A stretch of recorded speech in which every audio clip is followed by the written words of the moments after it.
Okay, we're straight into this game between Ollie and Matticus. This is another game from R2.5, I think I'm calling it now.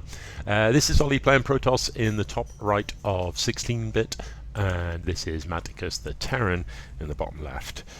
So if I just zoom out a little bit, my buttons aren't working. Hang on. There we go, that's better. So we've got the wide view.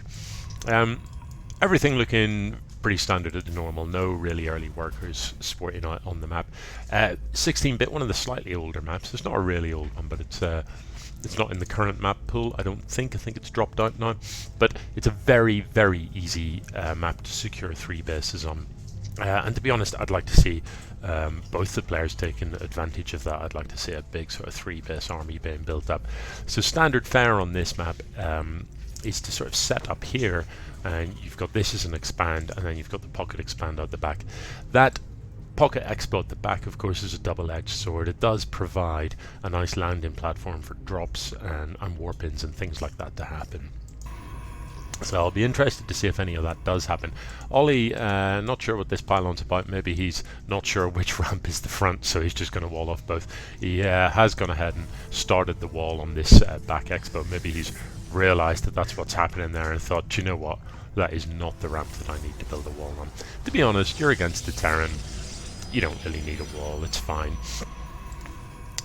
So worker production has been constant for both the players, and as you'll all know by now, that's a bugbear of mine. If people stop building workers at any time, really, I tend to get a bit upset by that. The gas is coming down, and that's all fine. There are a couple of zealots being built, which is also fine. You get a zealot out, and it can just help you deal with a Reaper or anything that might show up. You can set the zealot to chase the Reaper around while you micro your workers. Yeah, so this early engineering bay for Matticus is interesting. It's an unusual. It's pretty unusual to see a Terran build an E-bay this early.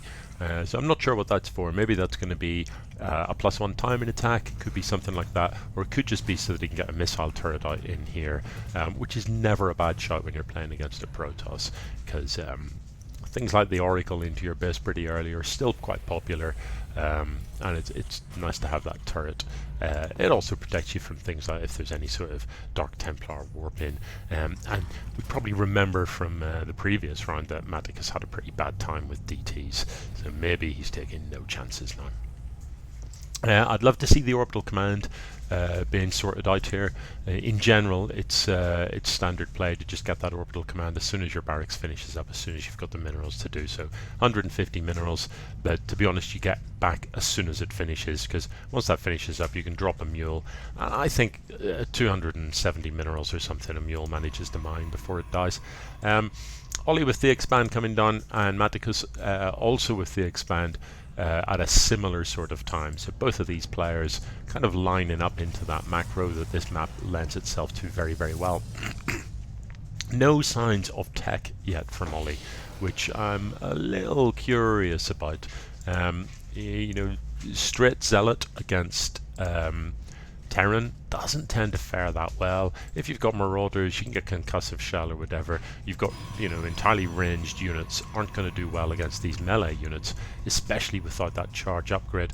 Once you've got zealot charge, it's a very different story, but to get that, you are going to need the side core first, then the twilight, and then research charge. So that is several minutes away at best. And so really, I'd have liked to see this side core come down much, much earlier. Neither of these players venturing out of their base just yet. If we look from Matticus's point of view, he hasn't done any scouting whatsoever. This is the limit of his vision. And similarly, if we look from Ollie's point of view, he is only now sending a worker across the map at the 4-minute mark. So pretty lit to no scouting for both players, and that's, you know, it's not ideal, is it? It's not ideal. At 4.5 minutes, a whole bunch of stuff could have already turned up and killed you. It's nice to be out on the map, even if it is just a worker. You know, you could, even just simple things like having a worker patrolling backward and forward here just means that if a bunch of stuff like this moves out, it shoots the worker. You get that early heads up. and you know that it's coming, gives you time, if you're Ollie, to throw down a cannon, throw down a cannon, throw down the shield battery, so that you're likely to be able to defend this. This position could work out really badly. We'll see how it goes. These zealots don't have charge, so you don't really want them filing through here into machine gun fire. It's hard to get these zealots into a good position to fight anywhere near a ramp. So really the zealots will be of most effect in open ground. But of course, Ollie doesn't know this is coming. So yeah, with melee units you want to avoid fighting in any sort of narrow confined space, because you want your melee units to get a full wraparound on these ranged units. So we'll see how this engagement goes. If I'm Ollie, I want to pull these zealots back and wait for stuff to come up the ramp. There you see the very problem that is sort of predictable. A lot of the zealots not getting any work done because they're trapped behind their mitts, so they're just dancing backward and forward and taking a bit of a beating. In production we have got stalkers, those will help a lot. I'd love to see sentry come out, so this is a single force field ramp. You can just end this pretty quickly, but he's not going to have time to get any of that out.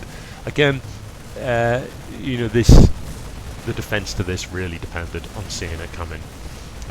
As I mentioned, if the worker's in position, if you know this is marching across the map, a shield battery, a couple of cannons, and you see this off pretty handily, pull the zealots back, don't let them fight in that choke space, and you get much more value from them.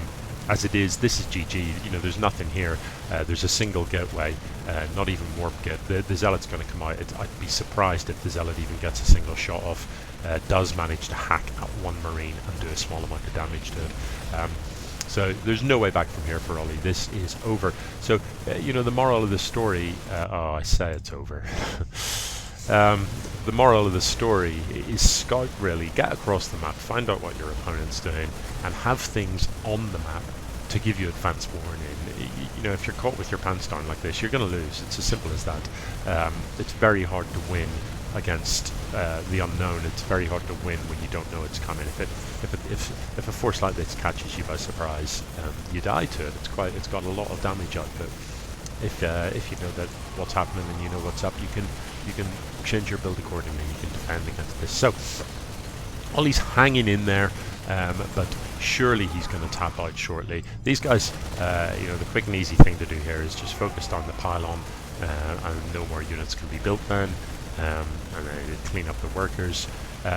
In this sort of scenario where your opponent is not quitting, standard form is to make sure you don't let any workers escape. So it's not a crazy thing to pull a few marines back, leave them on the top of the ramp so that any workers trying to do a runner get sniped, because this is the very thing that you don't want.